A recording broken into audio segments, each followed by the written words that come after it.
वो कह रहे हैं कि भैया आपने तो बिजली की बात कही थी कि यहां से बिजली पैदा कर देंगे, वो बिजली आपकी शीश महल तक पहुंची कि नहीं पहुंची वो मुझे नहीं पता, लेकिन वो जहरीली हवा दिल्ली एनसीआर के हर घर घर तक पहुंच रही है। घनेंद्र जी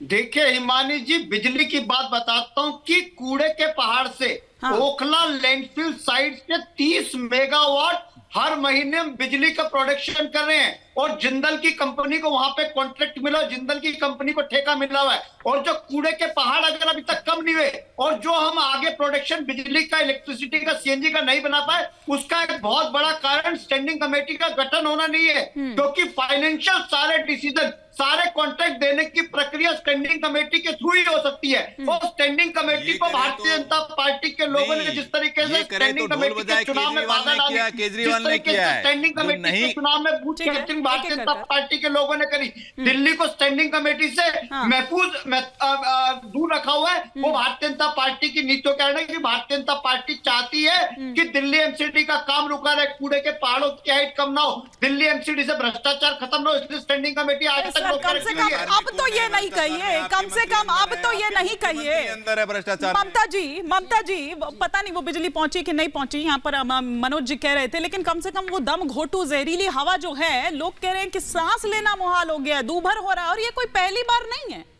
जी हिमानी जी बहुत बहुत धन्यवाद। वो कहते हैं ना कि बड़े बड़े दावे करने में अगर किसी का अव्वल नंबर आता है तो भारत को तो छोड़ दीजिए, विश्व में एक ही है, वो है माननीय, सम्माननीय, आदरणीय, पूजनीय दिल्ली के मुख्यमंत्री श्री अरविंद केजरीवाल जी। अरविंद केजरीवाल जी खोखले दावे कर करके तो देख लीजिए, पहले सरकार में गए और भ्रष्टाचार करके आजकल जेल के अंदर है। अरविंद केजरीवाल जी से खैर जेल तक तो कैसे ही प्रश्न पूछूंगी मैं, उनकी मैडम सीएम से पूछ लेती हूं कि ये लैंडफिल को खत्म करके साफ करने का जो दावा था वो अरविंद केजरीवाल का था, और केजरीवाल साहब ने बोला था 2023 तक साहब सपाट हो जाएगा, एकदम प्लेन सपाट।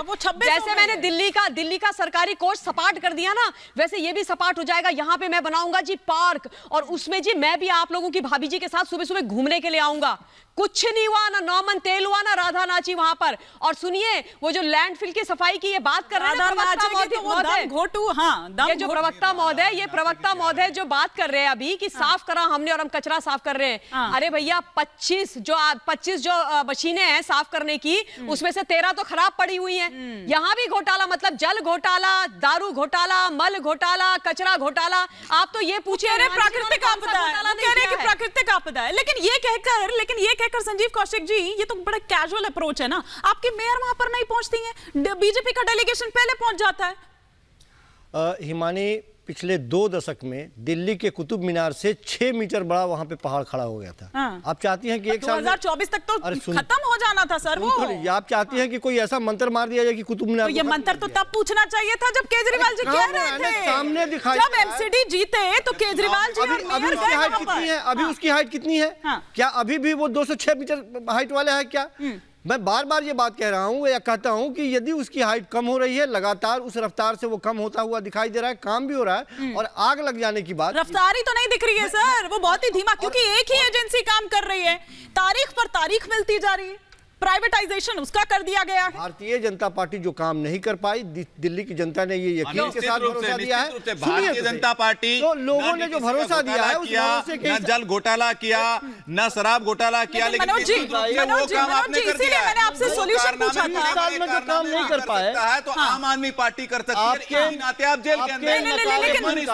लेकिन मनोज जी उनका पॉइंट वैलिड है ना। 1.25 साल में आप चाह रहे हैं कि 1.25 साल में वो कर लें, और आप 20 साल में उसे नहीं कर पाए, तो आप सॉल्यूशन दे दीजिए अगर आपके पास कोई ऐसा सॉल्यूशन है ना। हम वेस्ट मैनेजमेंट की बात कर रहे थे, 20 साल में क्यों नहीं हुआ? डेवलप करने की बात कर रहे थे, कर रहे थे हम लोग उस समय कर रहे थे, लेकिन मैं पूछता हूं कि एक बार आकर के झूठ बोलना कि मुझे केवल मौका दीजिए, मेरे पास जादू की छड़ी है, मेरे पास जादू की छड़ी है, मैं सब कर दूंगा, सब बदल दूंगा। क्या बदला? क्या जमुना जी बदली? क्या डीटीसी घोटाला नहीं हुआ? क्या शराब घोटाला नहीं हुआ? क्या बदला? जरूर केजरीवाल जी का घर मनोज भाई जितनी बार आप घोटाले की बात की ना, उनके लिए पार्क बन गया है, बिहार जो मुख्यालय उनके लिए बन गया है, बिहार में वो पार्क दिल्ली की जनता ने बाहर का रास्ता लेना देना है जनता से? 20 साल से बैठे हुए थे एमसीडी में, लेना देना होता। चंद्रमोहन जी, ये कूड़े का पहाड़ किसके टाइम पर खड़ा हुआ? ठीक है, केवल आरोप प्रत्यारोप की राजनीति। ठीक है चंद्रमोहन जी, आरोप प्रत्यारोप की राजनीति तो हो रही है, लेकिन ये कूड़े का पहाड़ खड़ा किसके टाइम पर हुआ? देखिए, कूड़े का पहाड़ खड़ा किसके था? 15 साल तक एमसीडी के अंदर कांग्रेस के टाइम पे। अभी इतनी देर तक बोलते रहे हो, फिर भी तसल्ली नहीं है। हाँ। 15 साल एमसीडी के अंदर राज कर लिया और कूड़े के पहाड़ के ऊपर शूटिंग करने की सोच ली। कूड़े के पहाड़ के ऊपर करोड़ों रुपया खर्च कर कर उसकी लैंडफिल को खत्म करने के लिए यहाँ से गाजियाबाद भेजा गया। वहां के चीफ मिनिस्टर ने ऑब्जेक्शन कर लिया। वो धांधला और पैसा कहाँ है उसके ऊपर? जब आपके 15 वर्ष के अंदर जो एमसीडी के अंदर आपने जो घपला करा, उसका आज तक सरोकार दिया आपने दिल्ली की जनता को? कोई आरोप लगा? और आरोप था, आरोप था। और आपके उत्तर प्रदेश, आपके उत्तर प्रदेश के विधायक ने लगाया था, आपके उत्तर प्रदेश के मंत्री ने लगाया था, आपके ऊपर लगा, क्योंकि आपका टेंडर करने वाला व्यक्ति यहाँ से में हुआ और जाके गाजियाबाद में देता था। जब वो ओपन हुआ तब वो सामने आया था। मनोज जी, उतनी बात करिए भ्रष्टाचार के मुद्दे पर। दोबारा मत करना इस बात को बात।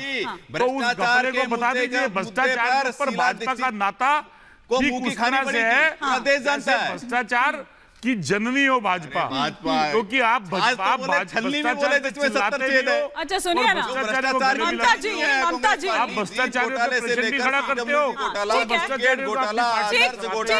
ठीक, आप दोनों को रोक रहे हो, मशीन की तरह धोते भी हो। आप दोनों को रोक रहे हो, दोनों को। चंद्रमोहन जी, एक सेकंड। मनोज जी,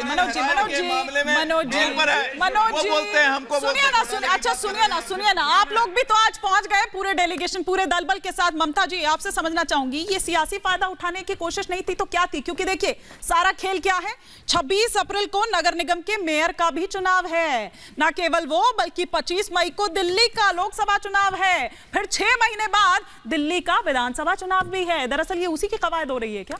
नहीं, बिल्कुल गलत बात है ये हिमानी जी। इस बात मतलब मैंने गलत बोला क्या? इस बात पे मैं आपके साथ अग्री नहीं करूंगी कि ये कवायद है। सुनिए, देखिए, सबसे महत्वपूर्ण बात है, ये तो माननीय अरविंद केजरीवाल ने बोला था ना भाई। उनके मुंह में शब्द तो किसी ने नहीं डाले थे, ना भाजपा ने डाले थे, ना किसी ने डाले थे कि 2023 तक मैं इस लैंडफिल को साफ कर दूंगा। ये तो केजरीवाल जी ने खुद बोला था। भाई, इतने पढ़े लिखे, इतनी डिग्री है उनके पास, जो बोला सोच के बोला था।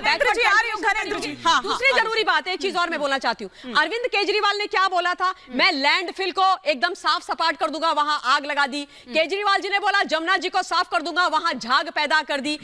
और उसके अलावा उन्होंने बोला दिल्ली की सड़कें चमका दूंगा। बारिश में वो सड़कें डूब जाती हैं। तो मतलब केजरीवाल हैं तो मुमकिन है। और एक चीज और सुनिएगा, जो कांग्रेस पार्टी की बात कर रहे हैं, ये जो गाजीपुर का लैंडफिल बना है, वो कांग्रेस के समय पर बना कि नहीं बना, इस सच को कोई नकार सकता है? और दूसरी जरूरी बात, आज जो ये चोर मौसेरे भाई हो रखे और उन्होंने ये इंडिया अलायंस बना रखा है।